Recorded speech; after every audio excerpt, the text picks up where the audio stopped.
Stop it. Get some help. Don't put that in the edit. Oh, you're gonna put that in the edit. Timmy, please, please, please, please. Put a couple shrimps on the barbie. Hey, my name is Timmy. If you're new here, this is my kitchen.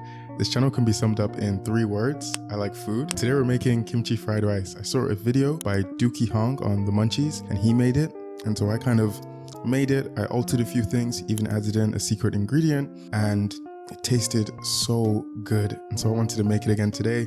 This time I have a recipe. And so yeah, we'll make it today. And I just thought I would show you some of the steps which I'm taking. Hopefully you enjoyed the video.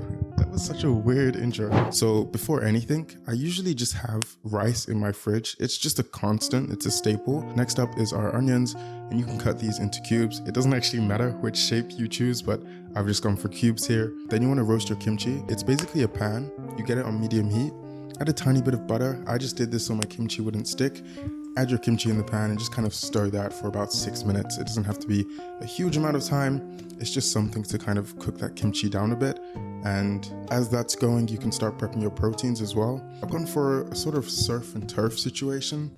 And so I've used beef, shrimp, and squid, like these pineapple squid. And so my shrimp and squid came frozen. So I've just put that in some warm water and just to kind of defrost before it comes time to frying. Added a heavy pinch of salt to that bowl as well. And I've also seasoned my steak with some salt and pepper.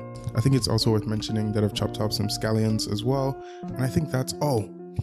Gochujang butter. This just blew my mind. And I don't know why the idea never occurred to me. And I saw this from Gochujang's video when he made kimchi fried rice, and he cut it with butter. So gochujang and butter, and just mix that together. And it mellows out the gochujang to the point where I can kind of have that, taste it, and it tastes super good. So I've prepared that as well. And it's also just got me thinking, maybe I can, cut gochujang with mayo or something. And I think that's all the prep we need to get done. So roasting your kimchi should be complete, so you can just remove that from the heat. You can keep it in the same pan. I just needed to use this pan later on, so I've transferred it into a bowl, but you can just keep this in the pan and add it later on when it's needed.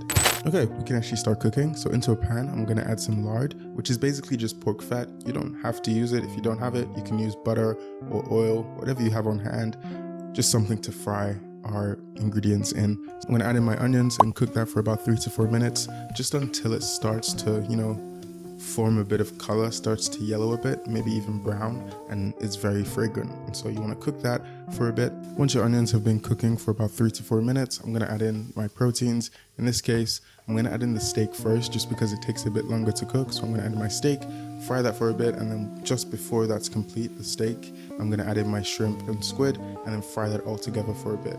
As this is all going on, I'm also gonna add in some of that gochujang butter, just to kind of build those flavors in the pot a bit, and then just cook that for about, I don't know, maybe 2-3 minutes, just until you feel like everything is just cooked. You don't want to overcook your proteins. You just want to cook them because they're still going to cook a bit more as we're doing these next steps. Then you want to add in your roasted kimchi into that onions protein mix and give that a good mix for about 1 to 2 minutes. And then it's time to add in our secret ingredient, which in this case is going to actually be Hondashi instant dashi granules. I don't know if that made sense, but dashi stock, which is like a fish-based stock, this is sort of the instant granules for that stock. And I just feel like it has such a good umami flavor profile, boosts those flavors so much. And if you want to go the step further, when I boiled my rice, I usually, not all the time, but sometimes, and in this case I did, but I'll boil it with these granules inside, and you kind of get a subtle like dashi flavor going through the rice. It's nothing too potent. It just gives it that, je ne sais quoi. So yeah, if you have these or are able to find these, I thoroughly recommend. I've added them to the, the kimchi bit, and I've also added them to the rice, and it just builds that background umami flavor profile, which I think is kind of what makes this recipe taste just that bit better. If you don't, no worries, you can add like MSG or something, but if you're able to get your hands on it, I do recommend getting some Hondashi. And so after you've added your Hondashi, you want to kind of mix that in with the kimchi mixture, then add in your day-old rice, give that a mix, and season to taste. I've just gone for some salt, some MSG, black pepper, butter, and some chili flakes as well. And so just give that a good mix in, and we're pretty much complete at this point. I do think this last step is so crucial to attain this peak. Like, let's just get into it. And I can't take credit for this. I got this from Gochujang on his kimchi rice video. Okay, so to a separate pan, you want to add some sesame oil and kind of just get that evenly covered all around the pan and bring that up to a medium heat.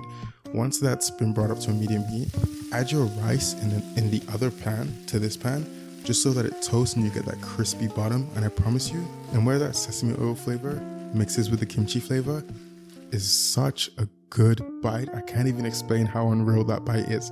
It's like nutty, smoky.